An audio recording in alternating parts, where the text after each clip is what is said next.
अफ्रीकी कांग्रेस का बानी पीटीआई से मुतल्लिक खत मुदाखलत करार। अरकान असम्बली ने वजीर आजम को खत लिख दिया। 160 अरकान ने खत में लिखा कि अरकान समझते हैं वजीर आजम के जरिए कांग्रेस अरकान को आगाह करे। पाकिस्तान जमहूरी चैलेंजेस से नबर्द आजमा है, इसे इंतहा पसंदी की सियासत ने मजीद पेचीदा बना दिया। बानी पीटीआई ने रियासती इदारों के खिलाफ सियासी तशद्दुद और मुजरिमाना धमकियों को मुतारिफ कराया। 9 मई को हंगामा आराई और तोड़फोड़ की गई। हुजूम को पार्लियामेंट और सरकारी टीवी की इमारत पर हमले के लिए उकसाया। बानी ने इंतशारी सियासत से 2014 से 2022 में मुल्क को मफलूज किया। बानी ने पाक अमरीका ताल्लुकात की तारीख का सबसे संगीन बहरान पैदा किया। फरवरी के आम इंतखाबात पर कांग्रेस अरकान के ख्यालात गलत है। इंतखाबात को आलमी सतह पर आजादाना और मुनसिफाना तस्लीम किया गया। पीटीआई की कोशिश रही कि वो इस इंतखाबी मश्क को बदनाम करे।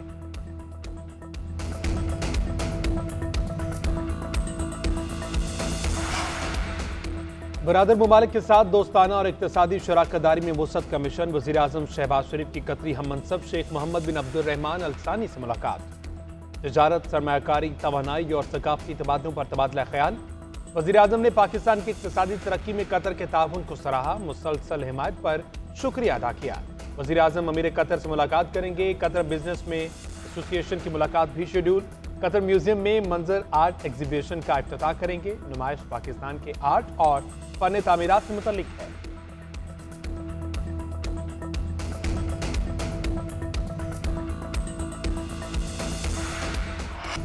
कौमी एयरलाइन की बोली का अमल जारी है। निजकारी के लिए एक कंपनी ने अपनी बिड जमा करवा दी। शॉर्टलिस्ट की गई 6 में से एक ही कंपनी ने बोली की रकम जमा करवाई थी। तर्जुमान पीआईए का कहना है कि इदारा काफ़ी अरसे से खसारे में था, जिसकी वजह से निजकारी करना पड़ी। हमने मुलाजमीन के लिए 1.5 साल की जॉब सिक्योरिटी ली है। किसी मुलाजिम को 1.5 साल तक नौकरी से नहीं निकाला जाएगा। पीआईए मुस्तकबिल में मुनाफा बख्श इदारा बने और मजीद नौकरियां फराहम करेगा। हुकूमत के पास 40% शेयर्स हैं। निजकारी से खसारे और कर्ज की अदायगी में अरबों की सालाना बचत होगी।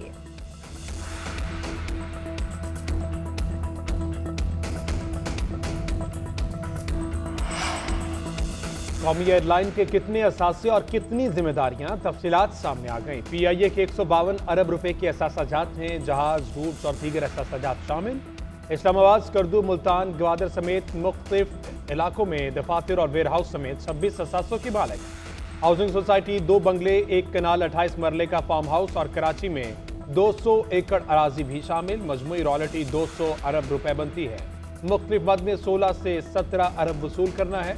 मुलाजमीन की तादाद 7100। पीआईए 800 अरब रुपए से जायद का मकरूज है। सिर्फ 2023 में ही 75 अरब रुपए का नुकसान हुआ।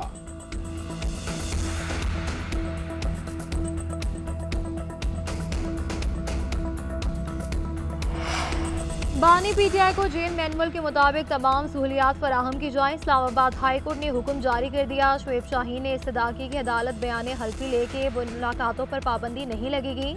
जस्टिस अरबाब ताहिर ने रिमार्क्स दिए कि जेल हुकाम के मुताबिक सिक्योरिटी वजूहात पर पाबंदी लगाई गई थी। डिप्टी सुपरिटेंडेंट को तनबीह की कि अपने लिए बिलावजह परेशानी ना बनाएं। व्हाट्सएप कॉल हो या जैसे भी आप बेटों से बात करवा दिया करें। उधर पीटीआई क़यादत आज मुलाकात के लिए तैयार है। बैरिस्टर गौहर, उमर अयूब समेत 7 रहनुमा मुलाकात करेंगे। हुकूमत मुखालिफ तहरीक की मंजूरी लेंगे। सियासी सूरत हाल समेत मुकदमात पर तबादला ख्याल किया जाएगा।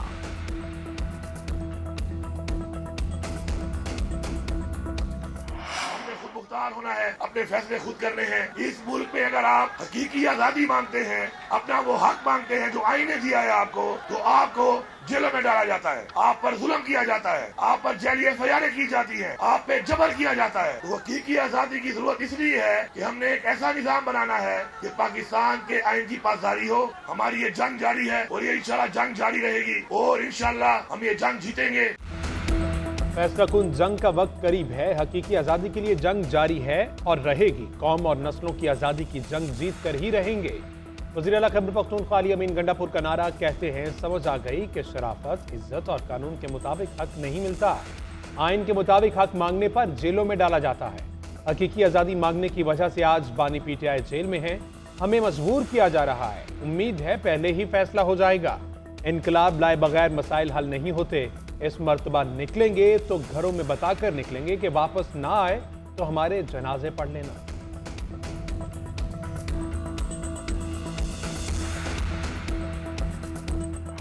ये पता है क्या उम्मीद लगा के जेल में बैठे? हमने इतनी तबाही कर दी अपने 4 सालों में कि मुस्लिम लीग नून की हुकूमत जो है वो कुछ नहीं कर सकेगी और लोग सड़कों पे आ जाएंगे। तो आज वो अपने जख्म चाट रहे हैं बैठे, चाहे वो जेल में हो या जेल से बाहर हो। उनको पता लग रहा है कि हमारी सियासत जो है वो आखिरी सांस ले। अवाम को नजर आ रहा है कि खाली बातों में और काम करने में कितना फर्क है। बातों से लोगों के पेट नहीं भरते, सियासी बयानात गाली गलौज से लोगों के पेट नहीं भरते, किसान का पेट नहीं भरता।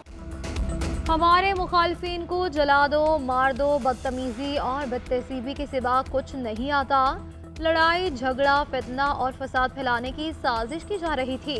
हुकूमत और किसानों के दरमियान गलत फहमी पैदा करने की कोशिश हो रही थी।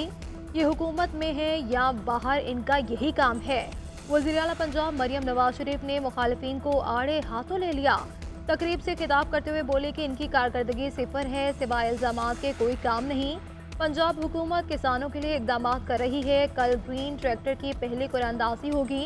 किसानों को 5000 सुपर सीडर फराहम करेंगे। इससे स्मोक में कमी आएगी। वज़ीर आला खुद भी सुपर सीडर पर बैठे।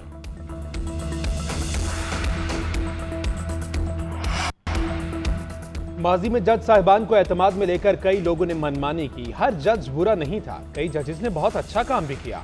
पसंद और नापसंद वाला अमल चल रहा था। इफ्तिखार चौधरी और साकिब निसार ने बहुत गलत फैसले किए। वज़ीर इत्तलात सिंध शर्जील मेमन का कहना है, हमारे पास आईनी तरमीम के लिए नंबर्स पूरे थे। बिलावल भुट्टो ने हर जमात को साथ लेकर चलने का कहा, इसीलिए फजलुर रहमान और जेल में बैठे शख्स से रब्ता किया गया। अब ये नहीं होगा कि 20-20 साल केस चलता रहे। अब ऐसी हठधर्मी नहीं होगी। हम बेहतरी की जानिब जा रहे हैं।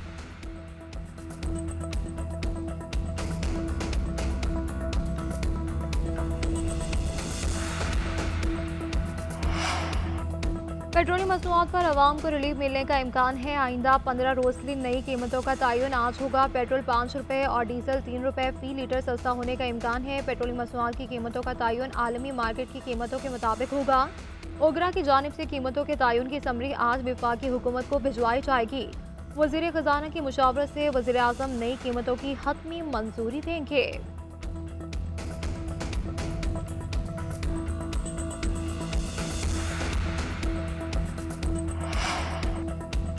IMF से तय पाने वाला मैक्रो इकनॉमिक मालियाती फ्रेमवर्क नाकाम। हुकूमत को पहले जायजे के मौके पर नजरसानी की दरख्वास्त करना होगी। वजारत खजाना हुकाम के मुताबिक मैक्रो इकनॉमिक आदाद शुमार में बड़ी तब्दीलियां देखने में आई।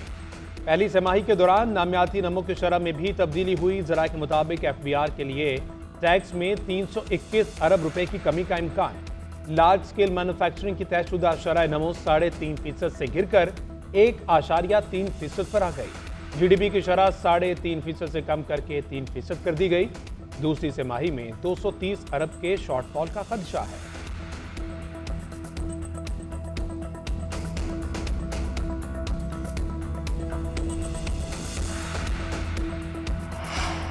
वफाकी हुकूमत तामीराती शोबे की बहाली के लिए पुरअज़्म है। वज़ीर आज़म की हिदायत पर कंस्ट्रक्शन पैकेज की तैयारी जारी। आइंदा माल लाने का इम्कान। ज़राए के मुताबिक पैकेज की मंजूरी पहले IMF से ली जाएगी। नए पैकेज में टैक्स की कोई एमनेस्टी शामिल नहीं होगी। तामीराती शोबे को सहूलियात दी जाएंगी। कसीरुल मंजिला इमारतों की तामीर की हौसला अफजाई होगी। घर की छत पर रिहाइश बनाने की छूट दिए जाने का इम्कान। 2 मंजिला इमारत पर तीसरी मंजिल की सहूलत दिए जाने की भी तवक्को है। सस्ते घरों की तामीर के लिए फाइनेंसिंग नक्शों की भी फीस कम करने का भी इम्कान है।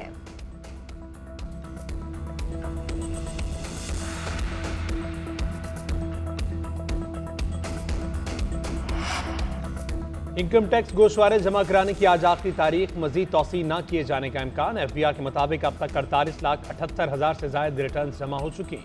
18,53,000 अफराद ने नल रिटर्न फाइल की। गुज़श्ता साल की निस्बत गोशवारे जमा कराने की तादाद में 23.5 लाख का इजाफा हुआ।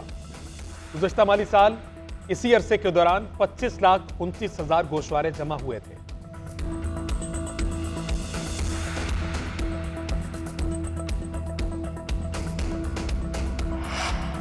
आजम सवाती के जिस्मानी रिमांड के ऑर्डर कल अदम करार। इस्लामाबाद हाईकोर्ट ने दरख्वास्त मंजूर कर ली। जज अबुल हसनान से मुतल्लिक गुज़श्ता समाअत के रिमार्क्स की वजाहत। जस्टिस गुल हसन औरंगजेब ने कहा कि मेरा गुज़श्ता रोज़ का गुस्सा काबिल जवाज़ नहीं था, इस पर अफसोस है। जज हमारे सामने नहीं थे, मुझे इस तरह नहीं करना चाहिए था। हम जो फैसले में नहीं लिख सकते वो हम अदालत में कह भी नहीं सकते। रजिस्ट्रार ऑफिस ने फरीकैन को नोटिस जारी करने के मामले की इंक्वायरी रिपोर्ट जमा करवा दी।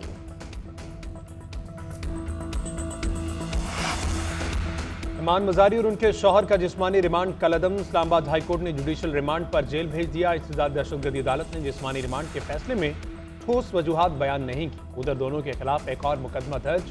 साइबर क्राइम यूनिट पुलिस ने थाना पारा में मुकदमा दर्ज किया।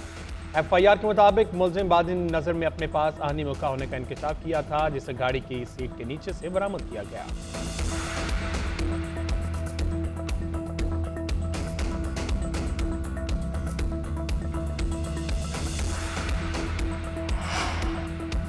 मुल्क के सबसे बड़े रावंड तबलीगी इज्तिमा के पहले मरहले का आगाज। लाहौर, पेशावर, मुल्तान और कोयटा समेत मुल्क भर से ज़ायरीन की शिरकत। बैरून मुल्क से भी कसीर तादाद में लोग पहुंचे। पहला मरहला 3 नवंबर और दूसरा मरहला 7 नवंबर से शुरू होकर 10 नवंबर को खत्म होगा। सिक्योरिटी के सख्त इंतजाम, पार्किंग के लिए भी कई पॉइंट्स मुख्तस किए गए।